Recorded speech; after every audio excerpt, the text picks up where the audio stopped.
An event, popularly known as the Roswell incident, has recently been the subject of intense interest by both the media and a curious general public.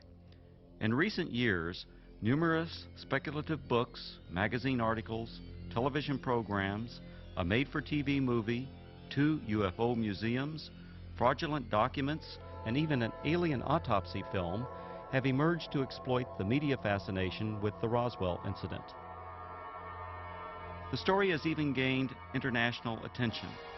Despite the vested interest and questionable credibility of all sources involved in generating the media hype, the U.S. Air Force is routinely accused of concealing a deep, dark secret from the American people. In early 1994, New Mexico Congressman Stephen Schiff requested the General Accounting Office initiate a records review. The purpose of this review was to determine if the U.S. Air Force or any other U.S. government agency possessed information on an alleged crash near Roswell, New Mexico in July 1947 of an extraterrestrial vehicle and its alien crew. In response to the GAO probe, the Secretary of the Air Force directed a comprehensive search for records. The objective of this search was to tell the Congress and the American people what the Air Force knew about the 1947 Roswell claims. If the information was still classified, it was to be declassified. If active or former Air Force officials had signed non-disclosure agreements, they were to be released from these agreements. The resulting 800-page report was completed in July 1994. The report concluded that the predecessor to the U.S. Air Force, the U.S. Army Air Forces, did recover material near Roswell in July 1947. What was recovered was not the remains of an extraterrestrial spacecraft and its alien crew, but debris from a then classified Army Air Forces research project codenamed Mogul. Begun in 1946, Project Mogul was a top-secret attempt to acoustically detect suspected Soviet nuclear explosions and ballistic missile launches. The project was accorded the highest priority because it addressed the most important post-war national defense concern, development of an early warning system to prevent a devastating surprise attack. Mogul used an odd assortment of naval acoustical sensors, radar reflecting targets, nylon fibers, and other equipment carried aloft by a train of weather balloons extending over 600 feet. Claims that the U.S. Army Air Forces recovered a flying disc near Roswell in 1947 were based primarily on a misidentification of the radar targets, a standard element of weather equipment adapted for use on the long Mogul balloon train. In June 1947, the oddly constructed radar targets were found by a local rancher who later reported the equipment as a flying disc. Following some initial confusion at Roswell Army Airfield, the flying disc debris, aluminum foil, rubber, paper, and sticks, was identified by Army Air Force officials as remnants of radar targets and weather balloons. With the positive identification by the Army Air Forces of the debris recovered by the rancher, events that occurred in 1947 were officially resolved and largely forgotten. Initially, the Roswell incident consisted only of accounts of the recovery of a flying disc. In 1947, there were no claims of alien bodies associated with the Roswell incident.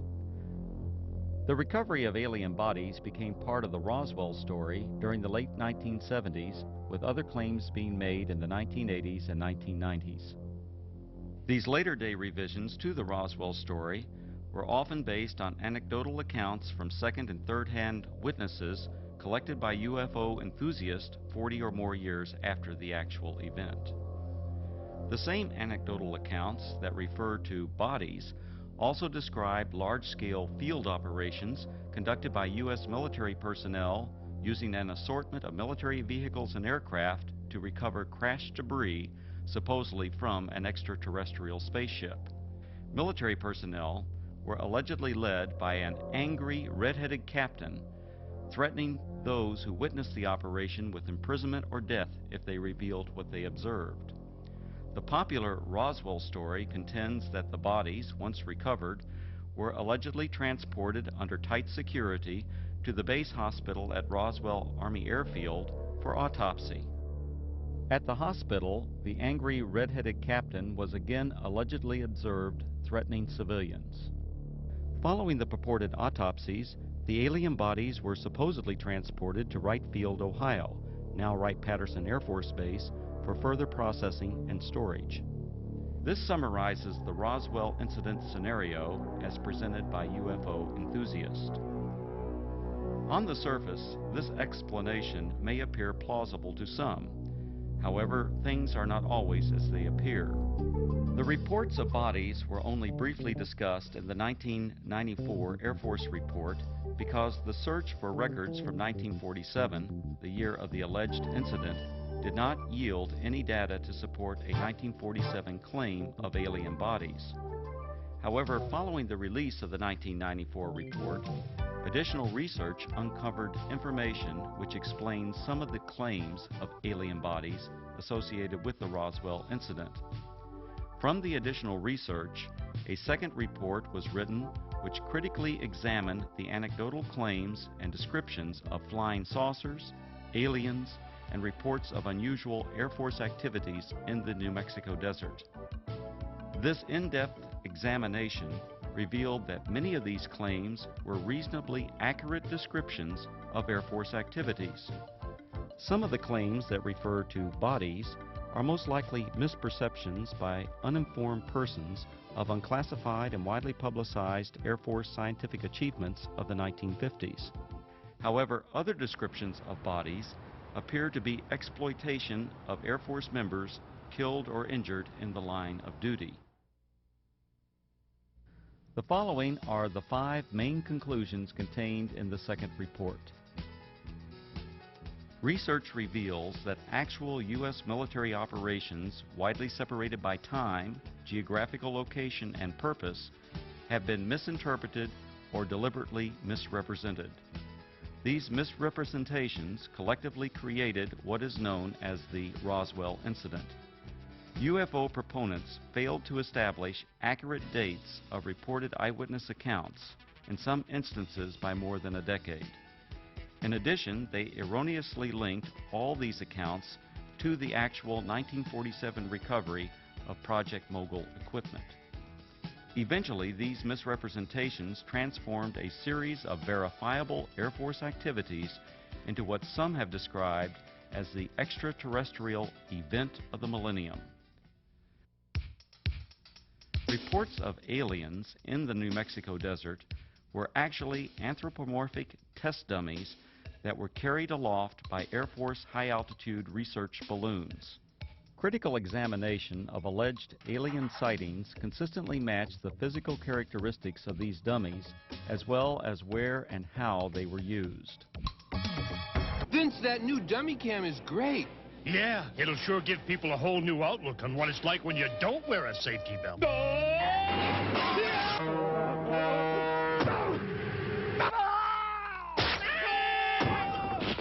I think they'll get the picture. You could learn a lot from a dummy. Buckle your safety belt. Anthropomorphic dummies, also known as crash test dummies, are today easily identifiable and are even stars of their own successful auto safety advertising campaign. However, during the 1950s, public awareness was still decades away for these important scientific tools. From 1953 to 1959, anthropomorphic dummies were used by the U.S. Air Force Aeromedical Laboratory in projects High Dive and Excelsior. The project's main objective was to study methods for returning a pilot or astronaut safely to Earth by parachute if forced to eject at extremely high altitudes. For these tests, dummies were transported up to 98,000 feet by high-altitude balloons.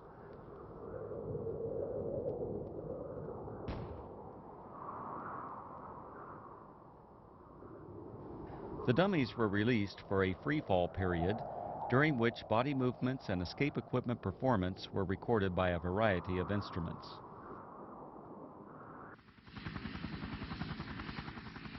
Many of the dummies landed outside the confines of military reservations and were regularly observed by local civilians. Following a series of dummy tests, a human subject, Air Force test pilot Captain Joseph W. Kittinger Jr., now a retired colonel, made 3 bailouts from high-altitude balloons. These and other aeromedical projects that used both dummies and human test subjects were unclassified and widely publicized in the press and other media. In 1956, 20th Century Fox released On the Threshold of Space, a feature-length motion picture based on these projects and filmed on location at Holloman Air Force Base. Air Force personnel, aircraft, high-altitude balloons, and other equipment, including the actual anthropomorphic dummies, were used in the making of this film. The eyewitness reports of military units that always seemed to arrive shortly after the alleged crash of a flying saucer were actually accurate descriptions of Air Force personnel engaged in high-altitude balloon and anthropomorphic dummy recovery operations. Since 1947, Air Force atmospheric research organizations at Holloman Air Force Base, New Mexico, have launched and recovered approximately 2,500 high-altitude balloons, many in the same areas of New Mexico where the Roswell incident allegedly occurred. Additionally, the equipment, vehicles, and procedures used by the Holloman Air Force Base Balloon Branch, the unit that conducted most of the launches, are the same as that described by the reputed witnesses who claimed they saw the recovery of the flying saucer and alien crew. These huge Air Force high-altitude balloons, launched by the Holloman Balloon Branch, carried aloft a wide range of sophisticated and, from most perspectives, odd-looking devices. Much of this equipment was experimental and represented for that era the latest in space-age technologies. Payloads ranged from simple radio transmitters to sophisticated satellite components and NASA space probes. In fact, qualification trials for the NASA Voyager Mars and Viking space probes were flown by Air Force high-altitude balloons during the late 1960s and early 1970s. Ironically, these balloons were launched from the former Roswell Army Airfield, site of the originally alleged 1947 incident, and recovered on the White Sands Missile Range over 100 miles to the west.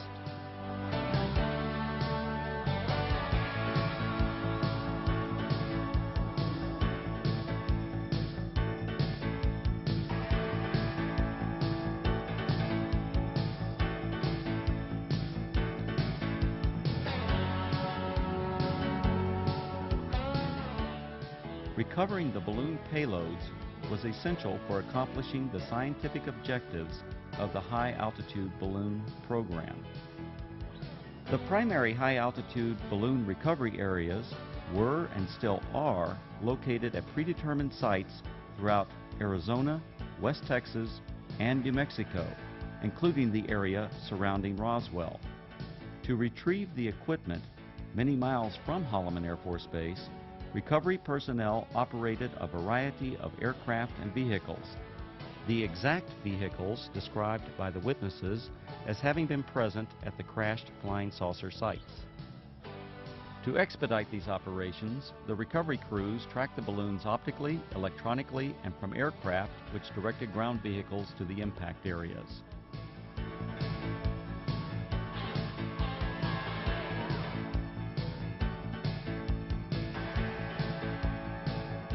In several of the Roswell accounts, unsubstantiated allegations asserted that military personnel who retrieved equipment from rural areas of New Mexico intimidated and threatened civilians on the scene.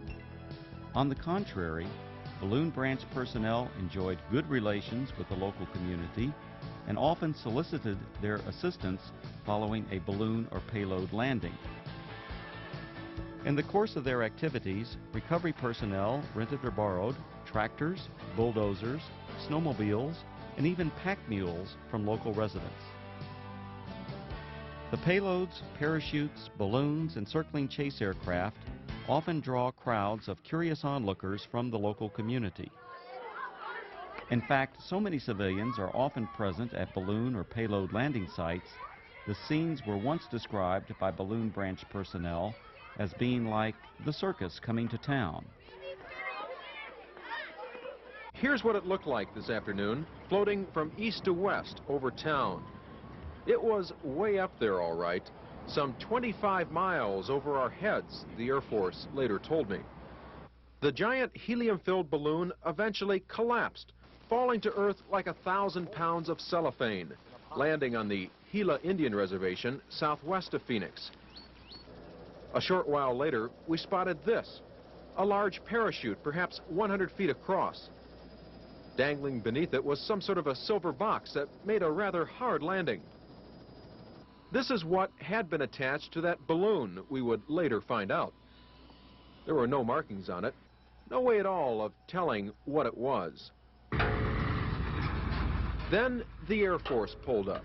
Excuse me, we don't mean to be too nosy, but about 1 million people in Phoenix are dying to know. What is it? What is it? Yeah. This is a scientific payload that was launched from Holloman Air Force Base in New Mexico. How far are we? About 400 miles? Okay, it went up to approximately 125,000 feet in the air, carried aloft by an 11 million cubic foot balloon. So there you have it, an Air Force experiment to gather information on gases in the upper atmosphere. Thank goodness it was one of ours. Len Clements, News Center 10. In addition to high-altitude balloons, the Holloman Balloon Branch also launched low-altitude tethered balloons.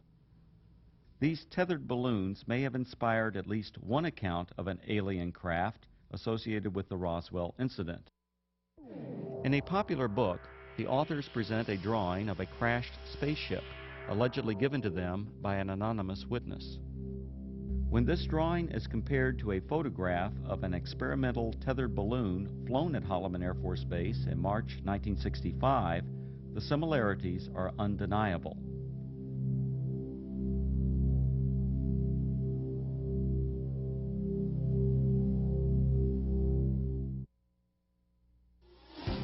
The red-headed captain was probably Captain Joseph W. Kittinger, Jr.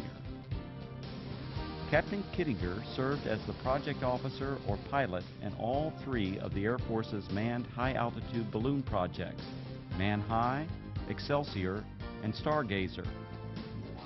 Captain Kittinger was present at many balloon and dummy launch and recovery sites throughout the southwest United States during the 1950s and early 1960s. However, other than the allegations made by UFO proponents, there is no evidence of any kind that Kittinger confronted or threatened civilians. Colonel Kittinger's achievements as an Air Force test pilot are legendary. He has the standing world record parachute jump from nearly 20 miles.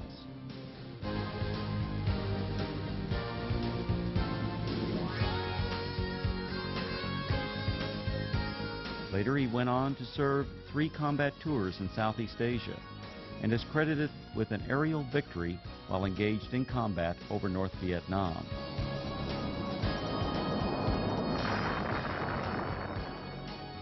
After over 480 combat missions, Colonel Kittinger was shot down over North Vietnam and spent 10 months as a prisoner of war in the infamous Hanoi Hilton before being repatriated in March 1973.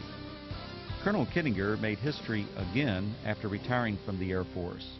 In 1984, he accomplished the first solo crossing of the Atlantic by balloon. The final and most disturbing conclusion of the second Roswell report is the apparent exploitation of Air Force members killed or injured in the line of duty to perpetuate the alleged sightings of alien bodies. Claims of bodies at the Roswell Army Airfield Hospital were likely a combination of several aircraft accidents and an unusual manned balloon mishap.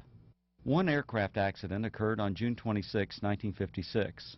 11 Air Force members died when their fully loaded KC-97 tanker aircraft experienced a propeller failure 4.5 minutes after takeoff. The crash site was approximately 9 miles south of the former Roswell Army Airfield, renamed Walker Air Force Base in 1948. The badly burned bodies of the 11 crewmen were identified and processed at the Walker Air Force Base Hospital. The alleged claims of bodies at the base hospital can be traced to a single witness whose descriptions closely matched the condition and the circumstances under which these victims were identified.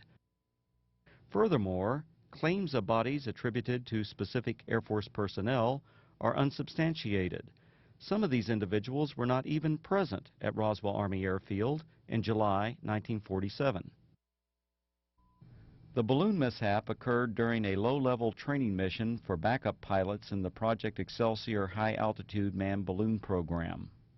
This unusual accident occurred approximately 10 miles northwest of Walker Air Force Base on May 21, 1959. One of the three crewmen, Captain Dan D. Fulgham, now a retired colonel, was injured during landing. Following the mishap, Captain Fulgham and the other balloon crew members were transported to the Walker Air Force Base Hospital via a chase helicopter that followed the training mission for emergency purposes. Upon arrival at the highly secure Strategic Air Command base, the balloon crew was met by armed Air Force security personnel who remained with the crew until their identities were confirmed. As the Excelsior project officer and instructor pilot for this mission, the red-headed Captain Kittinger accompanied the balloon crew to the hospital. At the Walker Air Force Base Hospital, Kittinger and Fulgham were apparently observed by individuals who later related this unusual incident. Elements of this actual event now appear to be part of the Roswell story. Captain Fulgham was treated for an injury that caused his head to swell beyond its normal size. The injury, described as a traumatic hematoma, was not serious. On a specially arranged flight several days after the accident, Fulgham returned to Wright-Patterson Air Force Base, Ohio, where he made a complete recovery. Fulgham went on to distinguish himself as a test parachutist and physiologist for the space program. He later flew F-4s in Southeast Asia, adding to his combat record as a fighter pilot during the Korean War. When critically examined, the Roswell incident is exposed as a conglomeration of many events, including aircraft accidents that occurred over several decades. Misidentification of anthropomorphic dummies and experimental balloon-launched devices, combined with Air Force balloon operations portrayed as mysterious flying saucer and alien recovery teams, transformed verifiable events into what is now known as the Roswell incident. The U.S. Air Force and its predecessors have been the unsurpassed innovators in aerospace technology. Legendary Air Force leaders throughout this century have used technological advances to establish the U.S. Air Force as a premier military service.